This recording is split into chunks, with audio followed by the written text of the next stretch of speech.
Hello students, previous lecture video में हमने past tense complete कर लिया था और आज से हम स्टार्ट करने जा रहे हैं फ्यूचर टेंस। और आज की क्लास जो होगी वो मेनली फ्यूचर इंडेफिनिट टेंस के ऊपर है, जिसमें आपको बताया जाएगा कि कैसे आप हिंदी या इंग्लिश के सेंटेंस को देख के आसानी से बता सकते हो कि वो फ्यूचर इंडेफिनिट टेंस या फिर जिसे आप सिंपल फ्यूचर टेंस कहते हो उसका ही सेंटेंस है। और साथ ही आपको ये भी बताया जाएगा कि कैसे किसी भी हिंदी सेंटेंस को जो कि सिंपल फ्यूचर टेंस का है उसे इंग्लिश में आप ट्रांसलेट कर सकते हो। तो बिना टाइम वेस्ट किए आइए आज की क्लास स्टार्ट करते हैं।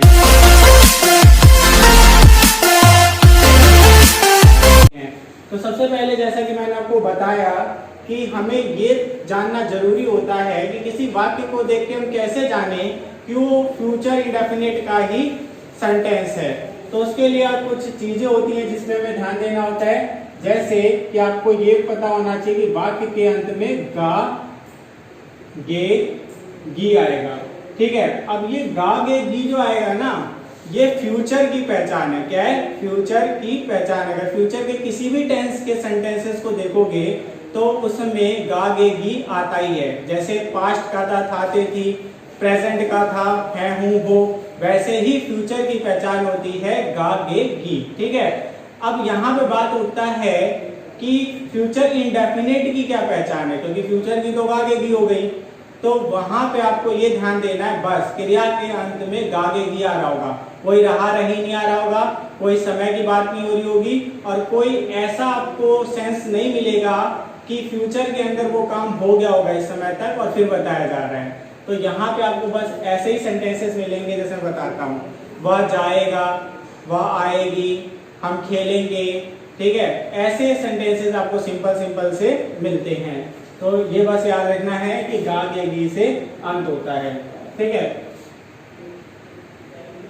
क्रिया का अंत गा गे गी से होता है, बस ये चीज आपको जाननी थी। ठीक है, अब इंग्लिश में क्या चीज है जिससे देख के हम पहचान जाएंगे कि कोई सेंटेंस जो है फ्यूचर इंडेफिनिट का ही है।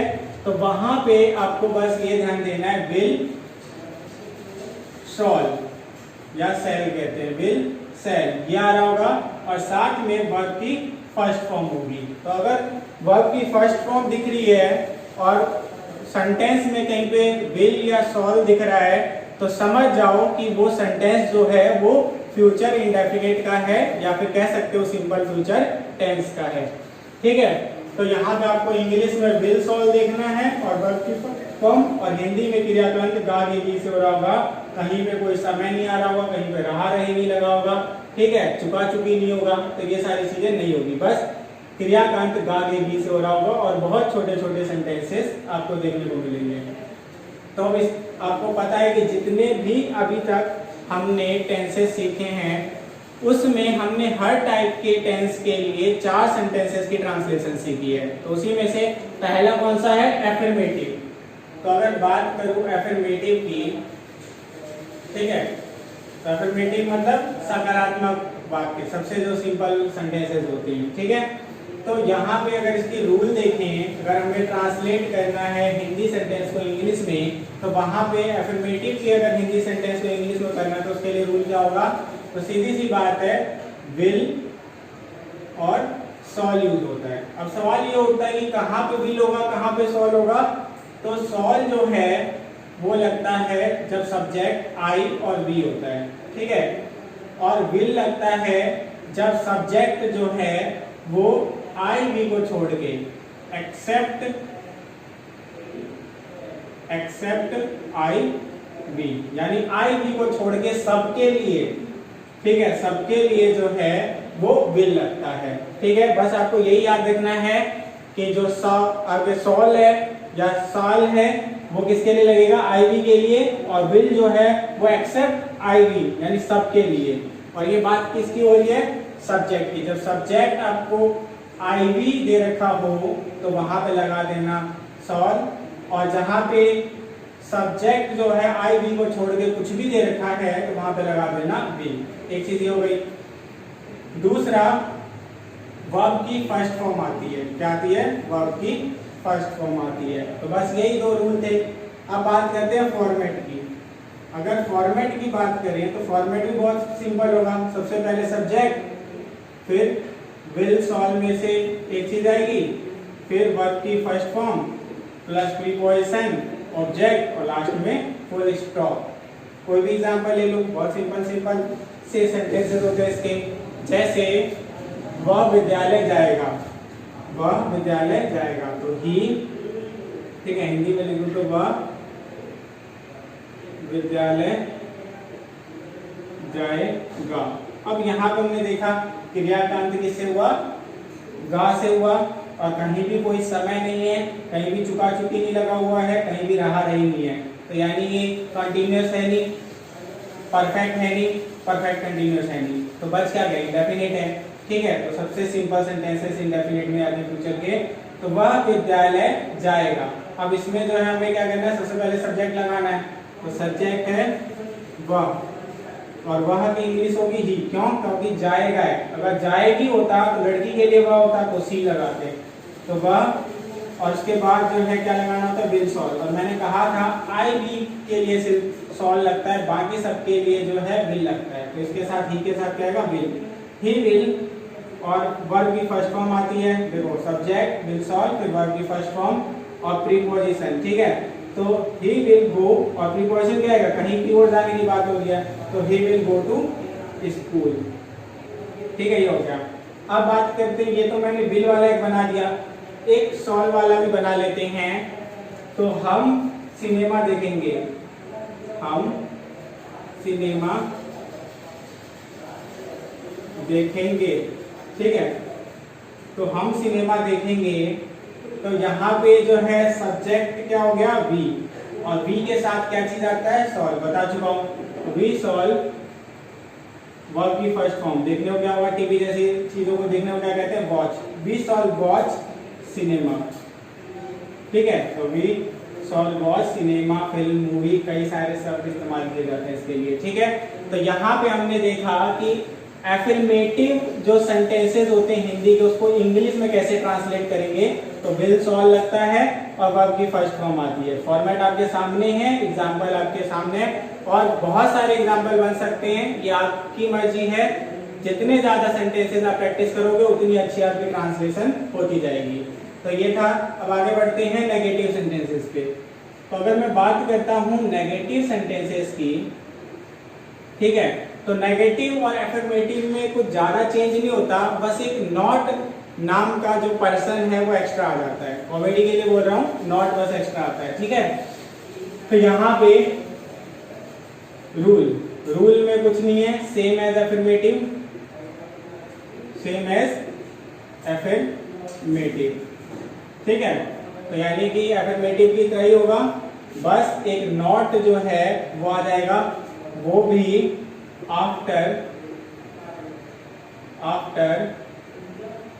विल सॉल्व, यानी विल सॉल्व जहां पे लगाओगे उसके बाद जो है नॉट लगा देना। ठीक है, बाद में विल सॉल्व के बाद में नॉट, तो ये याद रखना है। अब फॉर्मेट की बात करूं तो फॉर्मेट भी इसका कुछ खास नहीं है, जैसा एफर्मेटिव का था वैसे ही होगा। सबसे पहले सब्जेक्ट, फिर आएगा विल सॉल्व, फिर आएगा नॉट, फिर वर्ब की फर्स्ट फॉर्म, फिर प्रीपोजिशन, फिर ऑब्जेक्ट और लास्ट में फुल स्टॉप। ठीक है, तो ये जो है बिल्कुल सेम एफर्मेटिव की तरह ही है, बस कहाँ पे डिफरेंस है, तो इसमें एक नॉट एक्स्ट्रा आ गया, वो भी कब आ गया, विल सॉल्व के बाद। ठीक है, अब इसका एग्जांपल ले सकते हैं, तो कुछ भी ले लो, मैं गांव नहीं जाऊंगा। ठीक है, मैं गांव नहीं जाऊंगा, तो आई, ठीक है, आई के साथ आपको बता चुका हूं कि क्या चीज आती है, सॉल्व, तो आई सॉल्व। ठीक है, सब्जेक्ट विल सॉल्व में से एक चीज, नॉट गो टू विलेज। तो यहां पे हमने देखा सबसे पहले सब्जेक्ट आ गया, फिर विल सॉल्व में से एक चीज आ गई, फिर नॉट आ गया, फिर वर्ब की फर्स्ट फॉर्म, प्रीपोजिशन, ऑब्जेक्ट और लास्ट में फुल स्टॉप। तो ये देखा कितना आसान होता है। इसी के जगह पे आप विल वाला भी बना सकते हो, जैसे तुम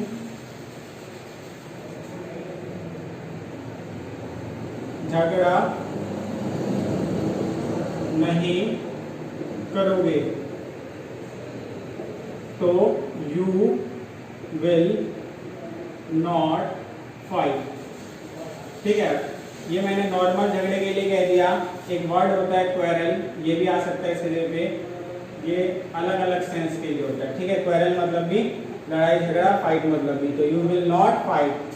तो ये था आपका क्या, एफर्मेटिव और नेगेटिव सेंटेंसेस। बहुत सिंपल थे, आपने देखा रूल कुछ खास है ही नहीं। और नॉर्मली फॉर्मेट आपको याद रखना है, जितने ज़्यादा इंग्लिश के वर्ड आपको आते होंगे तो उतनी ही हेल्प हो जाएगी आपकी ट्रांसलेशन करने में। ठीक है, तो इसको नोट डाउन करो, फिर आगे कंटिन्यू करते हैं।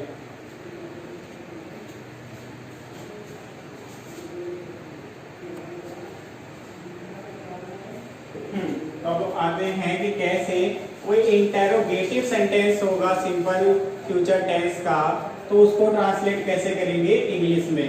तो यहाँ पे इंटेरोगेटिव के लिए आपको पता ही है कि दो तरह के इंटेरोगेटिव करेंगे। एक जिसमें जो है हमें क्या हो कि यस नो में हम जिसका जवाब दे सकते हैं, ठीक है, और दूसरे वो जिसका कि हमें कुछ वर्ड्स में जवाब देना पड़ता है। ठीक है, और दूसरे वाले को हम डबल इंटेरोगेटिव सेंटेंस भी कहते हैं, डबल इंटेरोगेटिव सेंटेंस। तो यस नो वाले को तो हम विल सॉल्व से स्टार्ट करेंगे, ठीक है, यानी हेल्पिंग वर्ब से कह सकते हो। और जो क्या है जिसका कि आप आंसर जो है कुछ वर्ड्स में दोगे, उसका स्टार्ट हम WH फैमिली से करते हैं। और ये पहली बार नहीं बताया जा रहा, आपको बताया जा चुका है कि दो तरह के इंटेरोगेटिव होते हैं, एक वो जो हेल्पिंग वर्ब से स्टार्ट होते हैं, एक वो जो WH फैमिली से स्टार्ट होते हैं। तो जो WH फैमिली से स्टार्ट होने वाले इंटेरोगेटिव सेंटेंसेस होते हैं उन्हें डबल इंटेरोगेटिव भी कई जगहों पे कहा जाता है। वहीं जो नॉर्मल होते हैं उन्हें इंटेरोगेटिव बस कहते हैं। और हिंदी में कहूँ तो हिंदी में कुछ सेंटेंस होते हैं जिनमें कि क्या से स्टार्ट होता है। अब जितने क्या से स्टार्ट होने वाले होते हैं ना, क्या वह खाएगा, क्या वह खेलेगा, तो वहां पे क्या वाले जो होंगे वो नॉर्मल इंटेरोगेटिव है, जिसकी इंग्लिश में जो है हम विल सॉल्व से स्टार्ट करेंगे। और जिन सेंटेंस में हिंदी के पहले तो कोई चीज आ जाए सब्जेक्ट वगैरह, फिर उसके बाद क्या, क्यों, कब, कैसे बीच में आ रहा हो वाक्य के, तो ऐसे सेंटेंसेस डबल इंटेरोगेटिव हो जाते हैं इंग्लिश में जब ट्रांसलेट करते हैं। तो यहाँ पे हम स्टार्ट करते हैं। तो रूल में जो है कुछ खास है ही नहीं, भाई विल सॉल्व आएगा, और विल सॉल्व जो है कहाँ पे आएगा, तो बिफोर सब्जेक्ट, यानी सब्जेक्ट से पहले। इसके बाद जो है यहाँ पे पहले सब्जेक्ट से पहले, ये चीज याद रखनी है। दूसरी चीज की WH फैमिली भी आ सकती है, और कब आएगी ऊपर बता चुका हूँ, तो कंडीशनल डाल रहा है यहाँ पे, शर्त है कि कहाँ पर आएगी। उसके बाद आते हैं कि क्वेश्चन मार्क, यानी सेंटेंस का अंत जो होगा उसमें क्वेश्चन मार्क आता है, ठीक है, एंड ऑफ सेंटेंस। ठीक हो गया। तो ये चीजें आपको बस याद रखनी थी। और नॉर्मली वर्ब का फर्स्ट फॉर्म आता है, ये तो रूल में हम पहले पढ़ चुके हैं। तो अब यहाँ पे फॉर्मेट जान लेते हैं। फॉर्मेट आ गया तो लगभग अब सारी चीजें हो ही जाएगी। तो सबसे पहले WH, लेकिन पता होना चाहिए WH कहाँ पे आएगा। फिर विल सॉल्व में से WS लिख रहा हूँ, will you solve, plus subject, plus verb की first form, plus preposition, plus object, plus question mark. तो फॉर्मेट भी बहुत सिंपल है, WH, ठीक है, यहाँ से लेके यहाँ तक, यानी WH से लेके क्वेश्चन मार्क तक फॉर्मेट बनेगा किसका, डबल इंटेरोगेटिव वाले सेंटेंसेस का, ठीक है, यानी जिसका कि हम आंसर कुछ वर्ड्स में दे सकते हैं या सेंटेंस में। और विल सॉल्व से यानी हेल्पिंग वर्ड से किन सेंटेंसेस का फॉर्मेट बनेगा, जो नॉर्मल इंटेरोगेटिव होते हैं, जिसका आंसर कि हम यस नो में दे सकते हैं। तो एक एग्जांपल ले लेता हूँ, एक एग्जांपल दोनों का ले लेता हूँ। तो यहाँ पे जो है बनाता हूँ, क्या वह खेलेगा, ठीक है, क्या वह खेलेगा या क्या वह खेलेगी। तो यहाँ पे हो जाएगा विल शी प्ले, ठीक है। अगर मैं कहता क्या वह खेलेगी, तो यहाँ पे मैंने देखा क्या कि पहले क्या आया और फिर वह खेलेगी। इसका जवाब अगर वह खेलेगी तो हाँ, नहीं तो नहीं। यस नो में जवाब दे सकते हो। तो किससे स्टार्ट होगा? Will say. Will C play, ठीक है। और हमने देखा स्टार्टिंग में क्या आ गया, तो क्या क्या वाले जितने भी सेंटेंस बनते हैं सारे जो होते हैं वो हेल्पिंग वर्ब से स्टार्ट होते हैं, फिर वो कोई सा भी टेंस हो। और इसके बाद आते हैं कि वह गांव कब जाएगा, ठीक है। तो अब यहाँ पे जो सेंटेंस पूछ लिया आपका कि वह गांव कब जाएगा, तो इसका जवाब जो है वो आप जो है वो नहीं दे सकते यस नो में। आपको क्या करना पड़ेगा, कुछ वर्ड्स में या सेंटेंस में जवाब देना पड़ेगा कि वह अगले महीने जाएगा, 10 दिन बाद जाएगा या नहीं जाएगा। तो आपको जवाब देना पड़ रहा है, यस नो से काम नहीं चल रहा है। तो वहां पर हम क्या करेंगे कि पहले WH फैमिली लाएंगे। तो कब के लिए WH फैमिली क्या होती है? व्हेन। तो व्हेन, ठीक है। उसके बाद मैंने कहा था कि विल सॉल्व भी आता ही है, तो यहाँ पे वह है और जाएगा यानी लड़का है, तो यहाँ पे आएगा will. When will he go to village, ठीक है। When will he go to village, वह कब गांव जाएगा। तो ये समझ आ गया। तो यहाँ पे हमने जो देखा वो ये कि विल सॉल्व जो है वो सब्जेक्ट से पहले लग गया। WH फैमिली जो है उन सेंटेंस में लाएंगे जो डबल इंटरोगेटिव होंगे। क्वेश्चन मार्क सेंटेंस के लास्ट में आएगा, वर्ब की फर्स्ट फॉर्म होगी और यहाँ पे फॉर्मेट और कुछ एग्जांपल। तो होप आपको क्लियर हो गया होगा। अब आते हैं इंटरोगेटिव नेगेटिव पे। इंटरोगेटिव नेगेटिव और इंटरोगेटिव में कुछ चेंज नहीं है, बस एक नॉट आ जाएगा, वो भी सब्जेक्ट के बाद। तो यहाँ पे मैं लिख सकता हूँ रूल में कि same as interrogative, same as interrogative, यानी सारा रूल जो है वो इंटरोगेटिव की तरह ये जो लिख रहा है ना, ये पूरा रूल जो है सेम यहाँ पे आता। इसके बाद जो दूसरा चीज आपको जानना है नॉट। नॉट आता है और नॉट कहाँ पे आता है? आफ्टर सब्जेक्ट, यानी सब्जेक्ट के बाद। तो ये क्लियर है, सब्जेक्ट के बाद आप क्या लगा दोगे? नॉट। फॉर्मेट की बात करें तो फॉर्मेट भी सेम होगा, बट चेंज कहाँ पे होगा? सब्जेक्ट के बाद एक नॉट का। तो यहाँ पे सबसे पहले हम लिखेंगे WH, फिर विल सॉल्व में से एक चीज, फिर सब्जेक्ट, फिर नॉट, फिर वर्ब की फर्स्ट फॉर्म, प्रीपोजिशन, ऑब्जेक्ट और लास्ट में क्वेश्चन मार्क। तो देखो सारा जो फॉर्मेट है वो सेम है इंटरोगेटिव की तरह, बस यहाँ पे जो है ये नॉट एक्स्ट्रा आ गया, बाकी सारी चीजें सेम है। और ये जो फॉर्मेट बनेगा यहाँ से लेके यहाँ तक वो नॉर्मल इंटरोगेटिव के लिए, ठीक है, जिसका कि आंसर हम यस नो में दे सकते हैं। और WH से लेके पूरा कब बनेगा? जब जो है डबल इंटरोगेटिव सेंटेंसेस होंगे, या कह सकते हैं जिनका जवाब हम किस में दे सकते हैं? कुछ वर्ड्स में। तो ये क्लियर है।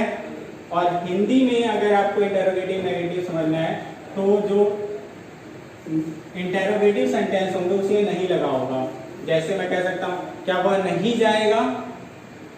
वह गांव क्यों नहीं जाएगा? ठीक है, तो यहाँ पे नहीं आ जाता है किसमें? इंटरोगेटिव में, तो बन जाता है इंटरोगेटिव नेगेटिव। तो एग्जाम्पल हम समझ सकते हैं। तो एग्जाम्पल में हम दो सिंपल से एग्जाम्पल ले लेते हैं कि वह क्या राधा गाना नहीं गाएगी? क्या राधा गाना नहीं गाएगी? तो यहाँ पे जो है आपने देखा नहीं आ गया और क्या आ गया? तो क्या इंटरोगेटिव, ठीक है, क्वेश्चन मार्क इंटरोगेटिव को बता रहे हैं, नहीं जो है नेगेटिव को बता रहा है, तो इंटरोगेटिव नेगेटिव हो गया। तो यहाँ पे जो फॉर्मेट है वो लगा दो। अब क्या राधा गाना नहीं गाएगी? और सच में नहीं गाएगी तो हम कहेंगे यस, और गाएगी तो नो। तो यस नो में आप जवाब दे सकते हो। तो यहाँ पे हम कहाँ से स्टार्ट करेंगे? WS यानी विल सॉल्व से। और राधा क्योंकि जो है वो IV में नहीं आती है, तो IV के लिए सॉल्व लगता है, तो हम क्या लगाएंगे? विल। तो will Radha not sing a song? Radha गाना नहीं गाएगी, तो यहाँ पे जाएगा will Radha not sing a song. तो यहाँ पे देखो ये आ गया, सब्जेक्ट आ गया, नॉट आ गया, वर्ब की फर्स्ट फॉर्म आ गई, और ये आपका ऑब्जेक्ट आ गया, और लास्ट में क्वेश्चन मार्क। फॉर्मेट के अकॉर्डिंग चले अब आते हैं कि वे गांव क्यों नहीं जाएंगे। ठीक है, तो वह गांव क्यों नहीं जाएंगे।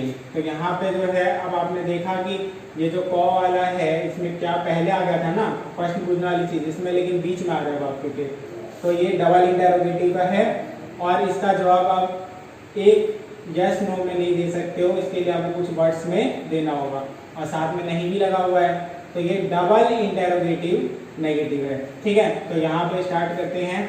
तो सबसे पहले क्यों का क्या होगा, वाई, और वे का क्या होता है, दे। तो वाई और दे के लिए जो है वो क्या चीज आ जाएगा, will. Why will they not go to village. ठीक है, क्वेश्चन मार्क। तो why will they not go to village. तो यहाँ पे जो है हमने देखा कि फॉर्मेट में सबसे पहले WH, इसके बाद विल सॉल्व में से विल आ गया क्योंकि दे था सब्जेक्ट। ठीक है, इसके बाद सब्जेक्ट। ठीक है, इसके बाद जो है वर्ब की फर्स्ट फॉर्म और बीच में नॉट आया हुआ नेगेटिव था, प्रीपोजिशन, ऑब्जेक्ट और लास्ट में क्वेश्चन मार्क। तो ये था आपका इंटरोगेटिव नेगेटिव। तो हमने देखा कि अगर हमें प्रेजेंट हमने सीख लिया टेंस तो पास्ट सिंपल हो गया था, और पास्ट भी सीख लिया, प्रेजेंट भी सीख लिया, तो फ्यूचर भी आसानी से सीख लेंगे। बस कुछ रूल्स हमें पता होने चाहिए और फॉर्मेट पता होना चाहिए और बहुत सारे वर्ड्स हमारे माइंड में होने चाहिए इंग्लिश में, जिससे कि जब हम ट्रांसलेट कर रहे होंगे तो हमें इंग्लिश आती होगी उन हिंदी शब्दों की। ठीक है, तो यहाँ पे होप आप लोगों को सही से समझ आ गया होगा। इसे नोट डाउन करो, फिर एक दो छोटे पॉइंट्स बताऊंगा और फिर आज की क्लास ओवर होगी।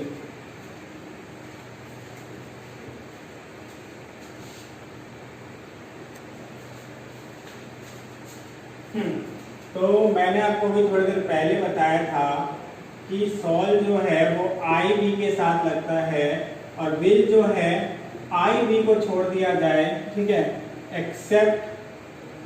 एक्सेप्ट आई बी, तो सबके साथ जो है वो विल लगता है।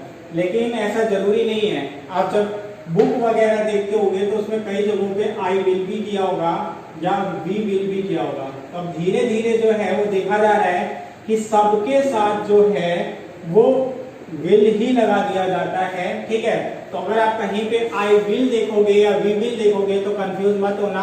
अब धीरे धीरे सॉल्व को हटा के हर सब्जेक्ट के लिए विल ही जो है वो यूज किया जा रहा है। और आगे भी हम जितने अब टेंसेस देखेंगे, फिर कंटिन्यूअस हो या परफेक्ट हो या परफेक्ट कंटिन्यूअस हो, तो उसमें हम देखेंगे कि सॉल्व को धीरे धीरे कम करके हर सब्जेक्ट के लिए विल ही यूज किया जा रहा होगा।